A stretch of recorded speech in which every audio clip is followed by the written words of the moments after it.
Okay guys, in this video, we will talk about what you need to start training yourself on lockpicking. Okay, there are 3 major elements in coordination. We must begin to train ourselves on lockpicking. First, we need the table vise.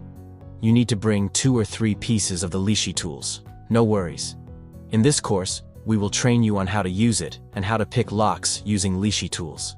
But initially, you can just pick 3 or 4 of the most common car makes in your area. You can bring the Lishi tools. Also, I have mentioned in the first video in this course how to know this car, what the Lishi tool needs, and what key profile needs. For example, for Audi or Volkswagen, you need to bring the Lishi tool, HU66. If the car is a Ford, for example, you need the Lishi tool HU101. This is the key profile for most of the Fords.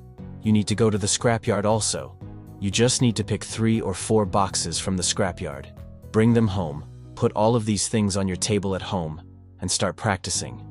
After you watch the videos in this course or during the watching of the video, you can do it. We will have detailed videos for lockpicking using the Lishi tool and also lock decoding using the Lishi tool, so no worry about it. So, guys, the most important thing in lockpicking is practicing. If you need to master these skills, you need to train yourself first, okay? Video can show you the concept and can show you how to do it exactly, but still, you need to train yourself. I'm giving you now the easiest way to train yourself.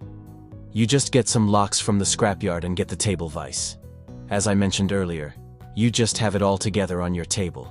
So you will just, as simple as that, fix the table vise, the lock vise on your table, this way in this gap on the edge of the table. You just tighten it and put the lock into the designated hole. Tighten the screw and insert the Lishi tool.